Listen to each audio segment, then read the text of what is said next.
मेरे सम्मानित साथियों, मैं एएस नोमानी बुंदेलखंड इंसाफ सेना का राष्ट्रीय अध्यक्ष हूं। आज मैं आप लोगों से ये कहना चाहता हूं कि 14 अप्रैल एक तारीख नहीं है, बल्कि एक क्रांति का दिन है,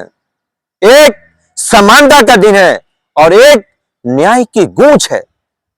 जिस डॉक्टर भीमराव अंबेडकर जी ने अपनी कलम से भारत का संविधान लिखा हो, जिसकी सोच ने भारत के लाखों नहीं बल्कि करोड़ों लोगों को जीने का हक दिया हो, जिन्होंने इस देश के नागरिकों को एक इंसाफ की एक किताब दी हो,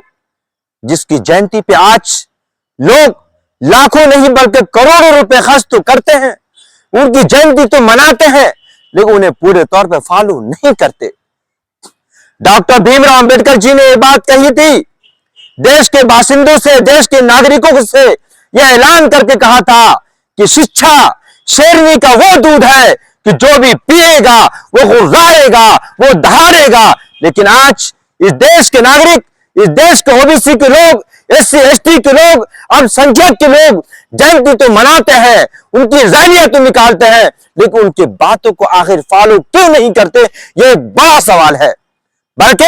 मैं देश के नागरिकों से कहना चाहता हूं कि आज के दिन, इस रैली के दिन, इस जुलूस के दिन लोगों को आप शिक्षा के लिए जागरूक कीजिए, ताकि जब आपके अंदर एक अच्छी शिक्षा होगी तो आप देश की सेवा करेंगे और आप भी आने वाले समय में आपके भी बच्चे डॉक्टर भीमराव अंबेडकर बनकर इस देश के नाम को पूरी दुनिया में रोशन कर सकते हैं। और बहुत ही अफसोस के साथ मुझे ये कहना पड़ रहा है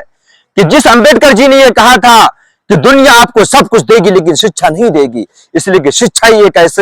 ऐसी चीज है, एक ऐसा सवाल है जो तमाम सवालों को एक खड़ा करता है ला करके। लेकिन इसके बावजूद भी आज हमारे देश के लोग, आज एससी एसटी ओबीसी के लोग, आज अल्पसंख्यक के लोग इस शिक्षा की तरफ ध्यान नहीं दे रहे हैं, बल्कि आज सबसे ज्यादा अगर नशा भी करते हैं तो एससी एसटी ओबीसी के लोग ही करते हैं। काश जो लोग नशा में अपना पैसा खर्च करते हैं, अगर वही लोग शिक्षा में उसी पैसे को खर्च करें तो उनके भी बच्चे डॉक्टर भीमराव अंबेडकर बन सकते हैं, उनके भी बच्चे आईएएस बन सकते हैं, उनके भी बच्चे प्रोफेसर और डॉक्टर और इंजीनियर बनकर इस देश के नाम को रोशन कर सकते हैं। इसलिए मैं देश के सभी नागरिकों से कहना चाहता हूं कि आज 14 अप्रैल को अपने बच्चों को एक अच्छी शिक्षा दीजिए और देश में एक ऐसा पैगाम दीजिए ताकि लोग जागरूक हो सके और लोगों को यह लग सके कि जिस तरीके से डॉक्टर भीमराव अंबेडकर जी ने इस देश के लिए जो कुर्बानियां दी हैं, आने वाले समय में हमारे भी बच्चे इस देश के लिए कुर्बानी दी। यही मैं आज अपने चैनल के माध्यम से और अपनी इस वीडियो के माध्यम से आप सभी लोगों को जागरूक करना चाहता हूं।